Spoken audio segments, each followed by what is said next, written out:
مع بعض أحلى فطير وطريقة سهلة. معنا كيلو من الدقيق أو كيلو وشوية، زي ما أعمل أي كمية، نص كيلو زي ما أنا عايزة، ممكن أعمل 2 كيلو زي ما أنا عايزة. معلقة سكر، معلقة ملح، غطا من الخل، معايا مية دافية. بحط شوية شوية كده وابتدي أعجن، بياخد وقت شوية. لو العجان معايا يبقى على طول بحط كده. بحبها عجينة طرية عشان لما أجي أفردها بتبقى معايا سهلة الفرد وطرية. بعجنها كده لغاية ما بتظبط معايا شوية زيت كده. بدهن الصينية اللي أنا بحط فيها وأقطع الكور زي ما تطلع معايا بقى، يعني بقطع الكور على زي ما تطلع معايا. كل فطيرة بعملها كورتين في بعض. لو عايزة فطيرة كبيرة بعمل 15 كورة، اللي هي كبيرة أوي بقى، اللي قد الصينية دي اللي شايفينها دي، على قد البوتاجاز كده صغيرة، يبقى هعمل كورتين 3. عايزاها تقيلة شوية 3، أنا كده بعملها 2. كده طلعت معايا تقريبا يعني 10 فطاير. 10 فطاير كده. بدهن الكور زيت من فوق. كيس بلاستيك كبير كده قطعته، بغطي الكور بحيث ترتاح. بسيب العجين يرتاح شوية، ربع ساعة كده، بحيث احط صباعي في الكورة، يعني ما يطلعش علامة ان العجين ارتاح، عشان ده من غير خميرة. تحط صباعي كده ما يطلعش، الخرم ما يقبش كده. بحط شوية زيت. انا بفرد بالزيت عشان يبقى فرد الزيت سهل.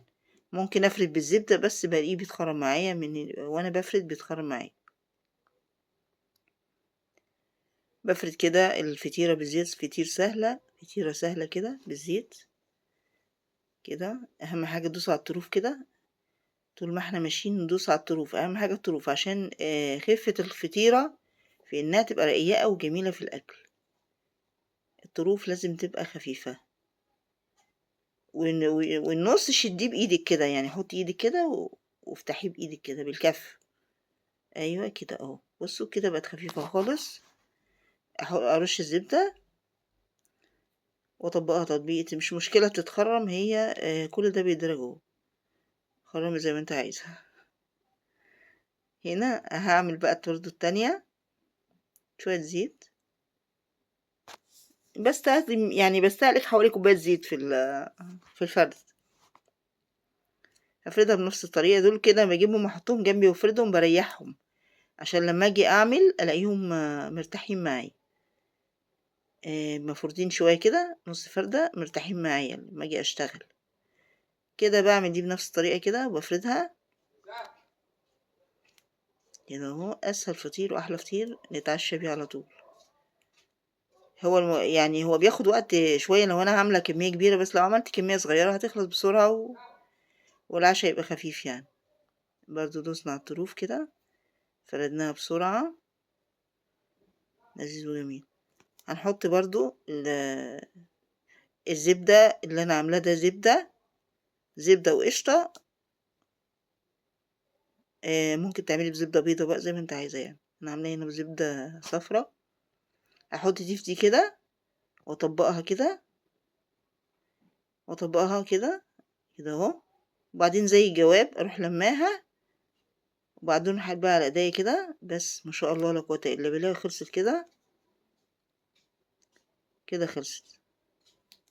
بعمل كله بقى بنفس الطريقة.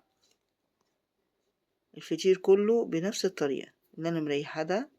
بخلص كل الكمية بحطها بقى على صينية كده. برضو في صينية تانية انا بحط عليها الفطير، دهناها زيت كده، وبحط عليها الفطير اللي انا عاملاه. اخلص واحدة واحدة واحط الفطير مغطيها برضو بكياس، بحيث الوش ما يبقاش ناشف. الهواء بيجي المكان اللي انا بشتغل فيه ما شغلش فيه مروحة، عشان ما تنشفليش وش الفطيرة، يبقى ناشف كده ومش حلو معايا. لما اجي افرده ما يبقاش ناشف ومشقق كده. برضو بعمل دي بنفس الطريقة. خلاص كله على كده. عايزة بقى فطيرة يعني تقيلة شوية مشبعة شوية، ممكن تكتري بقى الكور فيها يعني. كنت بعملها الاول 3 كور في بعض، كانت بتبقى يعني بناتي قالوا لي لا ده تقيلة،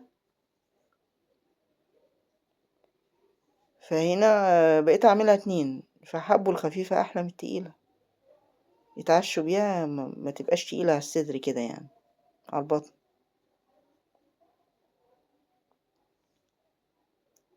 بالنسبة للعشاء لو تعشي بيها نعملها خفيفة كده وحلوة.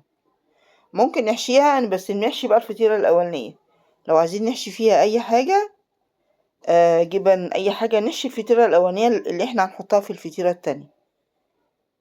هنحشي دي اللي أنا بحطها دي، ونروح مطبقين عليها كده ونلمها كده، نعمل فطيرة محشية أو ممكن فطيرة سادة، ونلمها برضو زي الجواب، ونفس الطريقة نخلص كل الفطير كده هو يخلص. بسم الله ما شاء الله لا قوة إلا بالله. جميل جميل. كده بقى هنيجي ان شاء الله نسوي بقى. نيجي بقى للتسوية، بجيب الصينية، هي صينية واحدة بستخدمها بس في التسوية. بدهنها زيت كده، بسخنها على النار وادهنها زيت، واروح فردة عليها الفطيرة وهي سخنة. بفرد الفطيرة على الصينية السخنة على طول، بصوا لسوعة لسوعة. واروح بقى ايه احطها على نار متوسط. نقلتها على العين التانية عشان النار دي عالية شوية. بعد كده هجيب على العين دي، اتشمعت معايا دوب، تاخد تشميع بسيط كده، واروح قلباها كده اهو، تتقلب يمين وشمال بقى لغاية ما ايه تتشمع معانا، تتشمع وتتقلب، وتاخد التحميرة الحلوة زي ما يكون فرن بالظبط. مش بستعجل عليه عشان تطلع مستوية من جوه ومش معجنة. بسم الله ما شاء الله. بصوا يعني حلوة قوي. بقعد بقى طول الوقت اقلب فيها كده اهي. خلاص،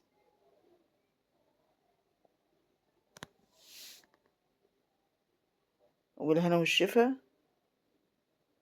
اشوفكوا على خير. يلا تابعوني تيك توك بقى. السلام عليكم ورحمة الله وبركاته.